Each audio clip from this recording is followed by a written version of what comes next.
বর্তমান সময়ে পর্যটন শিল্প বেশ জনপ্রিয়, আর হবে নাই বা কেন। কথাতেই আছে বাঙালির পায়ের তলায় সরষে, অর্থাৎ পৃথিবীর বিভিন্ন প্রান্তে যেখানে যেখানে বাঙালিরা আছেন তারা নিজেদের একঘেয়েমি জীবন কাটাতে বা নিজেদের দৈনন্দিন জীবন থেকে একটু চেনা পরিচিত পরিবেশ থেকে বেরোতে গ্রাম শহর নির্বিশেষে মানুষ এখন কোথাও ঘুরতে যাওয়ার প্ল্যান করছেন।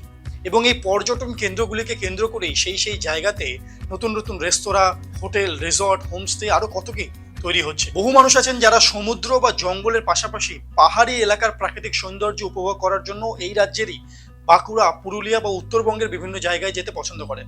আবার বহু মানুষ আছে যারা দেশের বাইরের বিভিন্ন প্রান্তে শুধুমাত্র প্রকৃতির কোলে একটি রাত কাটানো পছন্দ করেন। নমস্কার, আমি মনীষ, আপনারা দেখছেন সিভিএনএন চ্যানেলে স্মার্ট সল্টলেক, সবার জন্য সব সময়। আমাদের আজকের বিষয়ে টেকসই ভ্রমণ এবং এই ভ্রমণকে কেন্দ্র করে গড়ে ওঠা পর্যটন শিল্প।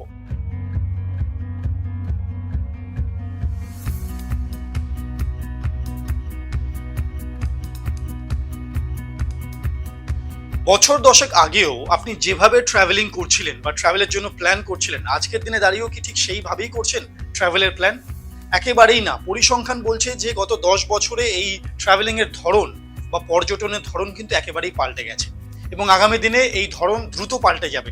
কারণ এক এক দশকে এক একটা নতুন ট্রেন্ড তৈরি হয় এবং সারা বিশ্ব এই ট্রেন্ডে গা ভাসিয়ে সেইভাবেই নিজেদেরকে ট্রাভেলিং এর জন্য তৈরি করেন। একটা সময় ছিল যখন কোথাও বেড়াতে গেলে সকাল থেকে রাত অবধি কোথায় যাব সেই প্ল্যানিং নিয়েই মাথা ব্যথা থাকতো। এখন কিন্তু সেই ট্রেন্ড পাল্টেছে। চুপচাপ কোনো একটি স্থানে গিয়ে বসে থাকা, জোনাকির ডাক শোনা, অনন্ত অপেক্ষায় থাকা কোনো এক নির্জন স্থানে, একেই হয়তো বলে বেঁচে থাকা। এখন মানুষ খোঁজে নির্জন পাহাড়ি রিসর্ট বা জঙ্গলের ভিতরে সময় কাটানো। কেননা যদি একটু ল্যাপটপ, মোবাইল আর রোজকার কাজকে দূরে রেখে প্রকৃতির সঙ্গে নিজেকে জুড়ে নেওয়া যায়, তাহলেই হয়তো মিলতে পারে এক ধরনের মানসিক শান্তি। কেউ কেউ আবার ধান কাটার কাজে অংশ নেয়। লোকগান, শিল্প কর্মশালা, জঙ্গলে বেড়ানো এবং তারার নিচে রাত কাটানোর মতো অভিজ্ঞতার খোঁজ করেন অনেকে, যা গ্রামীণ জীবনের স্বাদ পেতে সাহায্য করে। বাঙালির পায়ের তলায় সরষে। পৃথিবীর যে প্রান্তে বাঙালিরা আছেন সেই প্রান্তের সেই মানুষগুলি এখনো কাজের ফাঁকে বা দৈনন্দিন জীবনে একটু সময় পেলেই তারা আশেপাশে কোথাও ঘুরতে চলে যান। কখনো একা যান, কখনো বন্ধু বান্ধব বা কখনো পরিবার পরিজনের সঙ্গে। এবং এই ট্রেন্ড গত কয়েক যুগ ধরে চলে আসছে এবং বাঙালিরা রীতিমতো সেটা মেনেও চলছেন এবং আগামী দিনেও চলবেন। কিন্তু যে জিনিসটির পরিবর্তন হয়েছে তা হলো ঘুরতে যাওয়ার ধরন। আমরা সোলো ট্রিপ শুনেছি, আমরা ফ্যামিলি ট্রিপ নিয়ে কথা বলছিলাম। এখন যে নতুন সংযোজন হয়েছে তা হলো স্লো ট্রাভেল, অর্থাৎ খুব আস্তে, খুব ধীর গতিতে আমি কোনো জায়গাকে উপভোগ করব। একটু ভেবে দেখি, গত 10-15 বছর আগেও আমরা যখন কোনো জায়গায় যাওয়ার প্ল্যান করতাম, তার ঠিক 2 মাস আগে থেকে আমরা বসে পড়তাম খাতা কলম নিয়ে যে 2 দিনের মধ্যে যতটা কম খরচের মধ্যে সেই জায়গার সবটুকুকে উপভোগ করা যায়। কিন্তু এখন সেটা পুরোপুরি পাল্টে গেছে। এখন বেশ কিছু সংখ্যক মানুষ বা পর্যটক পছন্দ করেন যে অনেকটা বেশি সময় নিয়ে অথচ খুব কম জায়গায়, ধরে নেওয়া যাক একটি নির্দিষ্ট জায়গায় গিয়ে আমি সেই জায়গাটিকে যতটা পারি উপভোগ করব। সমস্ত দর্শনীয় স্থান না দেখে আমি কোনো একটি স্থানীয় জায়গায় স্থানীয় লোকেদের বাড়িতে থেকে স্থানীয় যাতায়াত বা যানবাহন ব্যবহার করে স্থানীয় খাবার দাবার খেয়ে সেখানকার সংস্কৃতি, সেখানকার মানুষজনের জীবনযাত্রাকে বুঝে নিজেকে তাদের মধ্যে মাতিয়ে তুলব, তাদের একজন হয়ে উঠব। এর ফলে একটি উপকার হয়েছে, তা হলো মানুষের জীবনযাত্রা, মানুষের মানসিক পরিবর্তন বহু অংশে পাল্টেছে। এবং এই ধরন পরিবর্তনের জন্য এখন কিন্তু মানুষ সেই 2 মাস আগে থেকে কোন হোটেলে থাকবো, কিভাবে আমাদের ট্রান্সপোর্টেশন হবে, এগুলো নিয়ে আর ভাবেন না।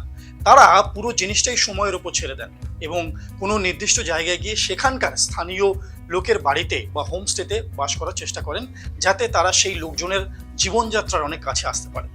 এর ফলে আমরা নিশ্চিত যে এই স্লো ট্রাভেল যারা করছেন তারা নিজেদের এই ট্রাভেল তো উপভোগ করছেনই, অন্যদিকে কিন্তু তারা পরিবেশকেও অনেক সাহায্য করছেন। এখন প্রশ্ন কিভাবে? কারণ একটি নির্দিষ্ট স্থানে যখন আমি অনেক দিন থাকছি অথচ কম যানবাহন ব্যবহার করছি, অটোমেটিক্যালি আমি কিন্তু আমাদের এনভায়রনমেন্টে যে কার্বন ফুটপ্রিন্ট তার সংখ্যা কমিয়ে দিচ্ছি।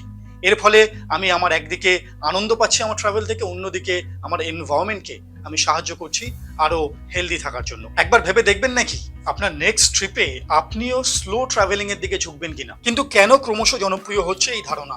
বিশেষজ্ঞদের মতে স্লো ট্রাভেলিং মানসিক চাপ কমাতে কাজে দেয়, কারণ এতে তাড়াহুড়ো করে সবকিছু দেখার কোনো বাধ্যবাধকতা থাকে না। পর্যটকরা নিজেদের মতো করে সময় নিয়ে প্রতিটা মুহূর্ত উপভোগ করতে পারেন। হোমস্টে, স্থানীয় গেস্ট হাউস বা সাংস্কৃতিক অনুষ্ঠান হওয়ার জায়গায় থাকার প্রবণতাও স্লো ট্রাভেলিং এর একটি অংশ, যা স্থানীয় অর্থনীতিকে চাঙ্গা করতে সাহায্য করে। আসলে শহুরে চাকরি কিংবা দ্রুত দ্রুতগতির কাজের চাপে একটু দম ফেলার সময় চাইছে নতুন প্রজন্ম। জীবনের গতি যখন দ্রুত, তখন স্লো ট্রাভেল এনে দিচ্ছে এক অন্য রকমের আস্বাদ। এটি শুধু একটি ভ্রমণ পদ্ধতি নয়, বরং জীবনকে গভীরভাবে উপলব্ধি করার একটি দর্শন হয়ে উঠেছে। সাম্প্রতিক একটি সমীক্ষায় দেখা গেছে প্রায় 84% পর্যটক এখন বিলাসবহুল হোটেলের বদলে খামার বাড়ি বা গ্রামের নির্জনতাকে গুরুত্ব বেশি দিচ্ছেন। এর পাশাপাশি ফার্ম স্টে বা গ্রামীণ আবাসের খোঁজ বেড়েছে বহুগুণে। মানুষের এখন প্রয়োজন খোলা হাওয়া, পাহাড়ি ট্রেইল আর মাটির ঘ্রাণ।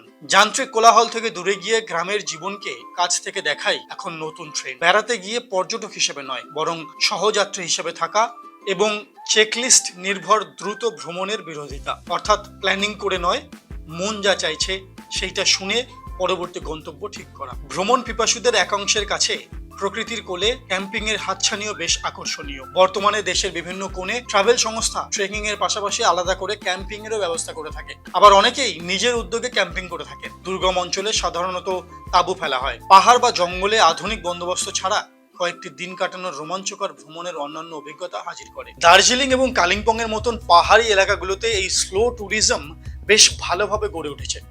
এখানকার পরিবেশ, প্রকৃতি এবং স্থানীয় সংস্কৃতি এই ট্যুরিজমকে এক অন্য স্থানে নিয়ে গেছে। মানুষজন যদি এই জায়গাগুলোতে ঘুরতে যান, তারা একেবারেই তাড়াহুড়ো পছন্দ করেন না। পাহাড়ের বিভিন্ন স্থানীয় জায়গাতে তারা বসবাস করার চেষ্টা করেন, চা বাগানগুলোকে ঘুরে দেখার চেষ্টা করেন এবং সেখানকার মানুষজনেদের অর্থাৎ স্থানীয় মানুষজনেদের জীবনযাত্রার মধ্যে যে সৌন্দর্য লুকিয়ে আছে তাকে খুঁজে বার করার চেষ্টা করেন। ভ্রমণের সঙ্গেই পর্যটকদের ওপর কিছু দায়িত্ব বর্তায়। গ্লোবাল ওয়ার্মিং এর বিরোধিতা এবং গ্রিন রেভলিউশনের প্রেক্ষিতে তাই জনপ্রিয় হচ্ছে কনসিয়াস ট্যুরিজম। কোনো অভয়ারণ্যে ঘুরতে গিয়েছেন, কিন্তু সেখানে সাফারির সময় খাবারের প্যাকেট বা সঙ্গে জলের বোতল জঙ্গলেই ফেলে দিলেন। আবার কোথাও ঘুরতে গিয়ে দেখা গেল স্থানীয় বিক্রেতাদের থেকে কেনাকাটা না করে শপিং মল বা কোনো প্রতিষ্ঠিত দোকান থেকে বাজার করলেন। এই ধরনের প্রবণতার বিরোধিতা করছে কনসিয়াস ট্যুরিজম, অর্থাৎ দায়িত্ব সহকারে ভ্রমণ। ঘুরতে বেরিয়ে আলাদা করে দায়িত্ববান হওয়ার পরামর্শ দেয় এই কনসিয়াস ট্যুরিজম।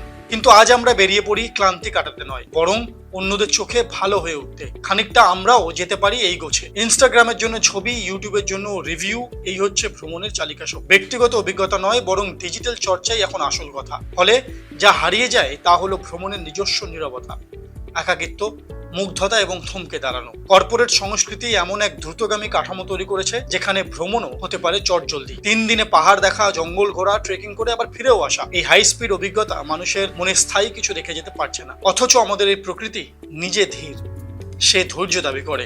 যে কোনো ধরনের ট্রাভেলিং পারিবারিক বন্ধনকে আরো মজবুত করে। আজকের এই ব্যস্ত জীবনে আমরা একই ছাদের তলায় থেকেও বাড়ির বয়স্ক বাবা মায়ের সঙ্গে সময় কাটাতে পারছি না, তাদের সঙ্গে কথাই বলা হচ্ছে না। এছাড়া নাতি নাতনিরাও তাদের দাদু ঠাকুমার সান্নিধ্য পাচ্ছে না, বা বাড়িতে কাকা জ্যাঠা এই সম্পর্কের মানুষগুলিকেও চেনা হয়ে উঠছে না আজকের এই গতিশীল জীবনে। তাই পরিবার বা পরিবারের প্রত্যেকটি মানুষ একে অপরের সঙ্গে জুড়ে থাকলে যে আনন্দে থাকে, খুশিতে থাকেন, সেটা আমরা বুঝতে পারি যখনই এই পরিবারকে নিয়ে কোথাও ঘুরতে যাই, অর্থাৎ পারিবারিক ভ্রমণ বা ফ্যামিলি ট্রাভেলিং বা গ্রুপ ট্রাভেলিং।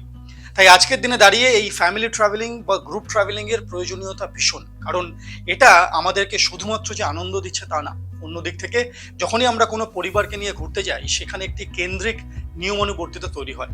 অর্থাৎ আমার কি ভালো লাগে, আমার কি করতে ইচ্ছা করছে, আমার কোনটা চাই, এই সমস্ত কিছুকে পিছনে রেখে আমাদের সবার কি ভালো লাগছে, সবার এখন কি প্রয়োজন, সেই বিষয়টি নিয়ে আমরা ভাবতে বাধ্য হই। তাই বলা যেতেই পারে যে এই পারিবারিক ভ্রমণ বা ফ্যামিলি ট্রাভেল বা যে কোনো ধরনের গ্রুপ ট্রাভেলিং এর প্রয়োজনীয়তা ভীষণ। বিশেষ করে আজকে যখন আমরা ভীষণভাবে আত্মকেন্দ্রিক হয়ে উঠছি, সেই জায়গায় দাঁড়িয়ে গ্রুপ ট্রাভেলিং ভীষণভাবে প্রয়োজন আমাদের এই সমাজে। এবং এই দলগত ভ্রমণ আমাদেরকে শেখায় মানুষের পাশে থাকতে এবং মানুষের সঙ্গে মিশে তাদেরই একজন হয়ে থাকতে। টানা বেশ কয়েকটা দিন হই হই করে ঘুরে বেড়ানোর মধ্যে অচেনা মানুষও পরিচিত হয়ে উঠতে বাধ্য হয়।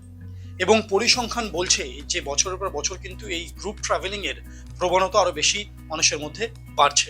আমরা খুব সহজেই পাড়ার প্রতিবেশীদের সঙ্গে বা অফিসের মানুষজনের সঙ্গে ঘুরতে বেরিয়ে পড়ছি। এই একই রীতি কিন্তু প্রয়াসম পরিবারেও বজায় রয়েছে। প্রয়াসমেও মাঝে মধ্যেই আমরা গোটা পরিবারের সকল সদস্যদেরকে নিয়ে যে কোনো জায়গায় টুক করে ঘুরতে চলে যাই এবং রীতিমতো তার জন্য তৈরি হয়েছে একটি ফান্ড। বছরের শুরু থেকেই এই ঘুরতে যাওয়ার ফান্ডে আমরা টাকা জমাতে শুরু করি। প্রয়াসমের কাছে একসঙ্গে ঘুরতে যাওয়া মানেই একসঙ্গে ওঠা বসা, একসঙ্গে থাকা, একসঙ্গে খাওয়া, একসঙ্গে ঘোরা, এই সব কিছুর পরে তৈরি হয় এক পারিবারিক অনুভূতি সকলের মধ্যে। ট্রাভেলিং মানেই যে আমার ডেস্টিনেশনে পৌঁছে গেলাম আর সমস্ত কিছু হয়ে গেল, তা কিন্তু একেবারেই নয়। বরং ট্রাভেলিং মানে নিজেকে খুঁজে পাওয়া এবং নিজেকে অন্য রূপে, অন্যভাবে আবিষ্কার করা। একটু ধীর গতিতে ধীর পায়ে আস্তে আস্তে হেঁটে চলে বেড়ানো, স্থানীয় লোকজনের সঙ্গে মেলামেশা, স্থানীয় খাবার খাওয়া, অচেনা মানুষের সঙ্গে কথাবার্তা, তাদের জীবনের সঙ্গে নিজেকে মেলানো, এই পুরোটাই কিন্তু বর্তমান প্রজন্মের কাছে টেকসই ভ্রমণ। এর সঙ্গে আছে একটু জিরিয়ে নেওয়া এবং দিনের শেষে শান্তি খুঁজে পাওয়া। 2026 সালে দাঁড়িয়ে পর্যটন শিল্প কিন্তু বারবার করে বলছে আর তাড়াহুড়ো একেবারেই নয়, বরং আস্তে আস্তে নিজের সময়কে কাজে লাগিয়ে ঘুরে বেড়ান, পুরো জিনিসটা সামগ্রিকভাবে উপভোগ করুন। গুপি গাইন বাঘা বাইনের মতো ভূতের রাজার দেওয়া জুতো আমাদের কাছে নাইবা থাকলো, সময় নিয়ে পুরোটা উপভোগ করাই বেড়ানোর আসল উদ্দেশ্য, এবং এই স্মৃতি কিন্তু আমরা আজীবন আমাদের সঙ্গে বয়ে নিয়ে চলবো। আমাদের আজকের পর্ব আমরা এখানেই শেষ করব। আশা করি এই পর্ব আপনাদের ভালো লেগেছে। যদি আপনিও একজন প্রকৃত ভ্রমণ পিপাসু হন তাহলে অবশ্যই আমাদেরকে কমেন্ট বক্সে জানান কেমন লাগলো আজকের এই পর্ব, এবং এই পর্বে আমরা যা যা নিয়ে কথা বললাম সেই বিষয়ে আপনার কি মতামত। আমরা আগামী দিনে আবারও ফিরে আসবো, ততদিন সঙ্গে থাকবেন, ভালো থাকবেন এবং দেখতে থাকুন সিভিএন চ্যানেলে স্মার্ট সল্টলেক, সবার জন্য সবসময়। নমস্কার।